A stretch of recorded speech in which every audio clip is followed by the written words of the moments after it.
मिया ला ला ला मिया किस्मत आंदस कोट इन्हें मिनत केरो चया है न कोट में लिखेलो कलम जिम खणी हंधो ॾेखारियो ही परचे न पहारन रिय मुंहिंजो जान जो सोई जी हाणे राजा राज़ी थी ओ भई मोकल घुरई मारुई उमर को न आयो दाय बाणन जोयो थी उमर को न आयो दाय बाणन जोयो थी वारी जा वाटुन जी वारी जा वाटुन जी वसाया मारे थी उमर को न आयो दाय बाणन जोयो थी उमर को न आयो या बाणन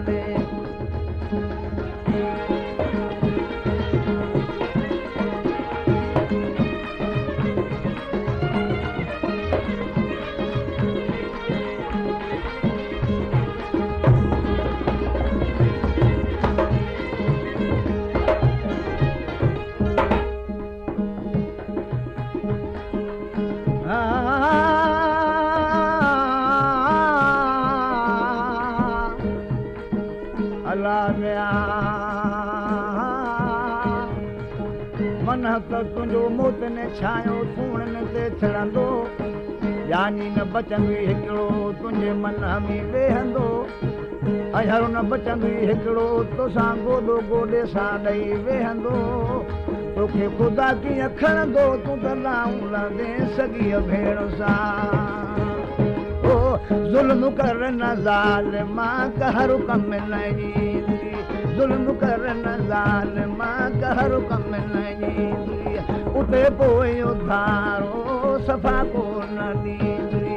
उते पोइ उधारो दा सफ़ा को न ॾींदी मूंखां पोइ मारुन सां मूंखां पोइ मारुन सां मूंखां पोइ मारुन सां अथई जंगी जोटी अथई जंगी जोटी उमर को न आयो दाय बाणन मायो थी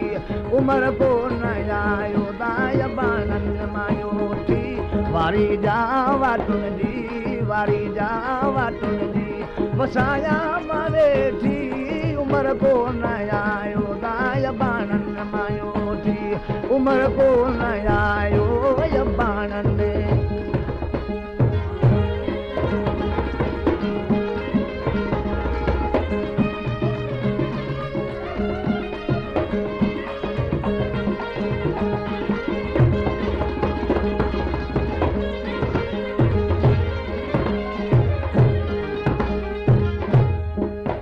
मथो धोई मारुई ओ अल्लाह मथो धोई मारुई तूं सो न सभोई पाए हस करोड़ा संघरूं थी गहणूं खिची अलाए हाणे मरियूं न मोटाए तूं त मरी वेंदी मारुई मुंधलवार मुंहिंजा सर्दिन रे न सम्झनि यतुर मुश्क तुंहिंजा मूंखे बि न घुरजनि मुंधलवार मुंहिंजा सर्दिन रे न सम्झनि यतुर मुश्क तुंहिंजा दा मूंखे बि न घुरजनि वञी घुरे धोंदसि वञी घुरे धोंदसि वञी घुरे धोंदसि चूड़ेलिन सां चोटी चूड़ेलिन सां चोटी उमर को न आयो दाय बाणन जोयो थी उमर को न आयो दाय बाणन जोयो थी वारी जा वाटुन जी वारी जा वाटुन जी वारी जा वाटुन जी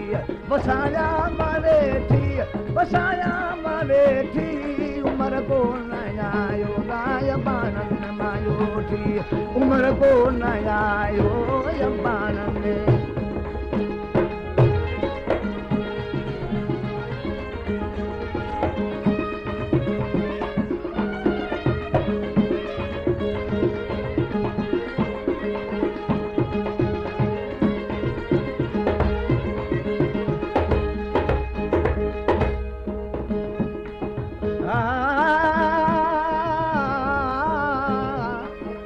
दादा उमर मारू खे ॾोए बि न तूं लाए संधारन जे सथ में वञी थर थिया तंहिं मारूअ सां मन छारो चयाऊं वञी पिसो पिया हाणे जेसीं ताईं जियां मूंखे पमर कन में पाइजो खुदा ॾिनूं ते जन जी अथम तल बतन जी वञा मां वतन ते दा पुॼे आसमन जी खुदा ॾिनूं ते जन जी अथम तल बतन जी वञा मां वतन ते पुॼे आसमन जी अञा मां उन्हनि जी अञा आऊं उन्हनि जी असुल खां उन्हनि जी अञा आऊं उन्हनि जी अञा आऊं उन्हनि जी खरी तोड़े खोटी उमर को न आयो दाय बाणन मायो थी उमर को न आयो दाय बाणन मायो थी वारी जा वाटुन जी वारी जा वाटुन जी वारी जा वाटुन जी वारी जा वाटुन जी वसाया मारे थी उमर को न आयो दाय बाणन मायो थी उमर को न आयो दाय बाणन